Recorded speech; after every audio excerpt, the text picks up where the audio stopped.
আপোনালোকৰ কাৰণে ডাঙৰ এটা খবৰ আছে। ইতিমধ্যে ককা আইতাই গিনিজ বুকত নাম উঠাবলৈ সক্ষম হৈছে আৰু সেয়া কাৰ কাৰণে হৈছে গম পাইছেনে? একাংশ সংবাদ মাধ্যমে যেতিয়া আমাৰ ককা আইতাৰ বিয়াখন ইমান প্ৰচাৰ কৰিলে আৰু তেওঁলোকৰ সেয়া চকুত পৰিলে, সেইকাৰণে এতিয়া গিনিজ বুকত নাম উঠাইছে।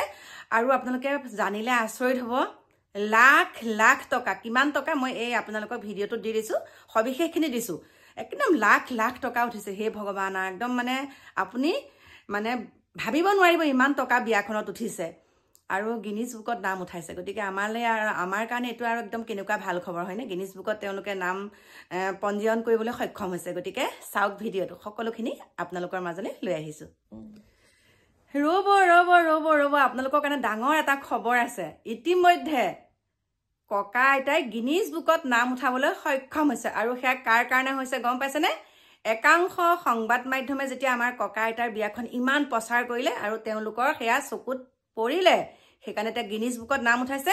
আৰু আপোনালোকে জানিলে আচৰিত হ'ব, লাখ লাখ টকা, কিমান টকা মই এই আপোনালোকৰ ভিডিঅ'টোত দি দিছোঁ, সবিশেষখিনি দিছোঁ, একদম লাখ লাখ টকা উঠিছে। হে ভগৱান, একদম মানে আপুনি মানে ভাবিব নোৱাৰিব ইমান টকা বিয়াখনত উঠিছে আৰু গিনিজ বুকত নাম উঠাইছে। গতিকে আমাৰ কাৰণে এইটো আৰু একদম কেনেকুৱা ভাল খবৰ হয়নে? গিনিজ বুকত তেওঁলোকে নাম পঞ্জীয়ন কৰিবলৈ সক্ষম হৈছে। গতিকে চাওক ভিডিঅ'টো, সকলোখিনি আপোনালোকৰ মাজলৈ লৈ আহিছোঁ।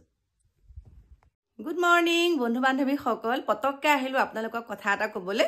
আৰু এতিয়া চাওক, মূৰত পূৰা টুপটুপীয়াকৈ তেল সানি মাথাটো ঠাণ্ডা কৰি লৈছোঁ, কাৰণ মাথাটো বেছিকৈ টিনটিননি ধৰি গৈছেগৈ। সেইকাৰণে মূৰত তেল সানি দিছে আমাৰ মাইনাই। সানি পেলাই এতিয়া ভাবিছোঁ আপোনালোকক কথাকেইটা কওঁ। আপোনালোকক আজি 4-5 দিনৰ আগত মই ভিডিঅ' দিছিলোঁ, তেতিয়া বহুতে বহুত মন্তব্য কৰিছিলে, কৈছে তই বেছি কথা ক। মই বোলো মই একে যিটো কথা কওঁ সঁচা কথা কওঁ আৰু মানুহে সেইটো বেয়া পাবই। সঁচা কথা ক'লেতো মানুহে বেয়াই পায় ন। এতিয়াতো মই কোৱাটোকে হ'ল, মই যিটো কথা কৈছিলোঁ সেইটোৱে প্ৰমাণিত হ'ল। কথাটো কি গম পাইছেনে? কৈয়ে দিওঁ আৰু ন, ৰখি থাকি কি লাভ আছে। কথাটো হৈছে, মই আপোনালোকক কৈছিলোঁ যে আমাৰ যোনজন গণশিল্পী, আমাৰ যিজন মাটিৰ মানুহ ৰাজীৱ শদিয়া ঢুকাই গ'ল, এমাহ নহওঁতে আপোনালোকে পাহৰিব। সেইটোৱেতো হ'ল। এমাহ নহওঁতে এতিয়া কিহৰ পাছত দৌৰিছে আমাৰ মেডিয়াসকল। একাংশ মেডিয়া বুলি ক'লে ভুলেই হ'ব, দেখোন প্ৰায় সংখ্যককে দেখিছোঁ। মাত মাতিব লাগে ক'ত, যাব লাগে ক'ত, গৈছে ক'ত। আৰু সেইখিনি যোনখিনি আমাক দেখাই আছে, সেইখিনিৰ পৰা আমি কি লাভান্বিত হ'ম? তেওঁলোকে যে যিসমূহ দেখাই আছে সেইখিনিৰ পৰা আমি এতিয়া কি লাভান্বিত হ'ম? আপোনালোকে কওকচোন, আমাৰ কি লাভ হ'ব? বাৰে বাৰে সেই ককা আইতাহঁতৰ বিয়াখন দেখাই আছে, বাৰে বাৰে একদম ইমান মানুহৰ ভিৰ হৈছে, আমুক আহিছে, তামুক আহিছে, তামুক আহিছে। বিয়া হৈছে তাতে ইমানকৈ একদম মানে দেখাই মানুহক আজি উঠি অহা যুৱ প্ৰজন্মসকলে কি ভাবিছে, কি কৰিছে সেইটো মই নাজানো। মই কিবা এটা ক'লেতো একদম বহুত কিবা কিবি ক'ব। কিন্তু সেই যে বিয়াখন দেখাই আছে, ঠিক আছে, তেওঁলোকক এজন জীৱন সংগীৰ প্ৰয়োজন হৈছে, সুন্দৰকৈ বিয়াখন হৈছে, হৈ গ'ল। তাতে যে ইমান ঢাক ঢোল কোবাই গিনিজ বুকত নাম উঠাবলৈ বিচাৰিছে নেকি বাৰু? আপোনালোকে মতামত জনাবচোন। গিনিজ বুকত নাম উঠাবলৈ বিচাৰিছে, ইমান দুখ লাগিছে। এতিয়া আমাৰ মাজৰে এজন ইউটিউবাৰৰ ল'ৰা গৈ পেলাই চেন্নাইত মানে মৃত্যুৰ মুখত আছেগৈ। আৰু ইমান অৱস্থা পাতি, ইমান মানে আৰ্থিকভাৱে দুৰ্বল, তেওঁলোকৰ হৈ আপোনালোকে এটা বাতৰি প্ৰচাৰ কৰকচোন। মোৰ ফালৰ পৰা কৈছোঁ, আপোনালোকে তেওঁলোকৰ হৈ এটা বাতৰি প্ৰচাৰ কৰকচোন। মানে কৌশিক ব্লগ বুলি আছে, কণমানিটো মানে বৰ্তমান ICUত আছে, বহুত বেয়া লাগিছে। সেই কৌশিকৰ মানে আৰ্থিকভাৱে অৱস্থা বহুত বেয়া, মানে বহুতেই দুৰ্বল মানে আৰ্থিকভাৱে। তেওঁ হৈ পেলাই যদি আপোনালোকে এটা বাতৰি প্ৰচাৰ কৰিলেহেঁতেন, অন্ততঃ 5,000 টকা হ'লেও উঠিলেহেঁতেন। আপোনালোকে অকণমান সেইবিলাকতো মাত মাতকচোন। গোটেইখিনি একে হুৱা দুৱাকৈ সেই বিয়াখনত যে লাগিছেগৈ, আপোনালোকে দেখোন পাহৰিয়ে গ'ল। এফালে বাদ দে আৰু, এই যি হ'ল আৰু প্ৰথমে বাতৰি কৰিলোঁ। এতিয়া কি দৰকাৰ? এইখনত আমাৰ TRPটো লাগে, কাৰণ এইখন একে বহুত মানে, হে প্ৰভু কি বুলি ক'ম এতিয়া এই কথাটোত মই মাত মাতিছোঁ নহয়। এতিয়া ক'ব আৰু তই একে ভাল টপিক এটা পালে, মোক কোনেও এইটোৰ ওপৰত মাত মাতিবলৈ দিয়া নাই। মোৰ নিজৰ এটা বিবেক আছে নহয়, সেই বিবেকৰ ফালৰ পৰাহে মই কথাখিনি কৈছোঁ। আপোনালোকে চাওক, এই ককা আইতাহালৰ বিয়া ঠিক আছে, এতিয়া তেওঁলোকৰ বিবাহ নামিছে, বিয়া হৈছে, কিন্তু সেই বিয়াখনৰ পৰা আমাৰ একো লাভ নহয়। আজি উঠি অহা যুৱ প্ৰজন্মসকলে তাত যি কমেণ্ট কৰিছে আপোনালোকে চাব। মানে কণ ল'ৰা ছোৱালীৰ হাতত যেতিয়া মোবাইলটো থাকে, চাই পেলাই কয় কাকা আইতাহাতৰ বিয়া।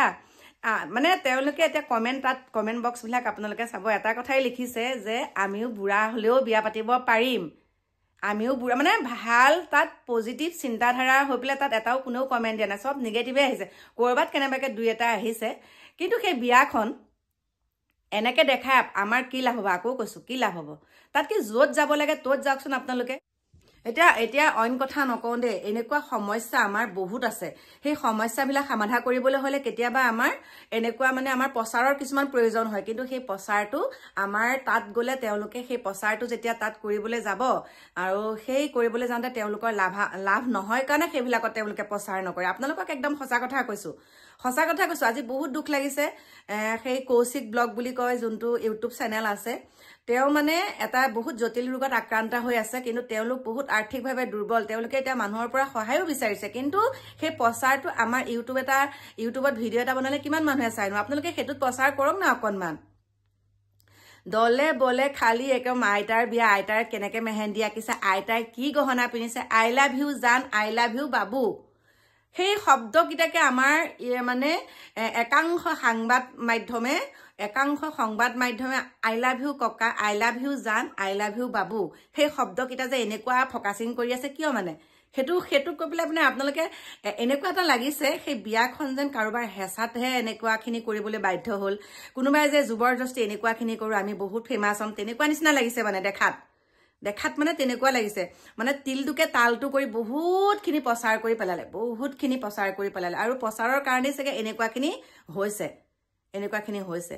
গতিকে যেনেকৈ আৰ্থিকভাৱে বহুত দুৰ্বল লোকেও তেনেকৈ বিয়া পাতে, আমাৰ মাজৰে বহুত, তেওঁলোকক কিন্তু তেনেকৈ ফ'কাছ নকৰেগৈ, কিন্তু এইখনত কিয় ইমান হাবু দাবু সেইটো ভগৱান জানে। বাকী কি ক'ম, আহি আছোঁ অকণমান দেৰিকৈ, একদম সুন্দৰকৈ লৈ আহিছোঁ আপোনালোকৰ মাজলৈ, সবিশেষ বিতংকৈ লৈ আহিছোঁ আপোনালোকৰ মাজলৈ ভিডিঅ'। এতিয়া বাই বাই।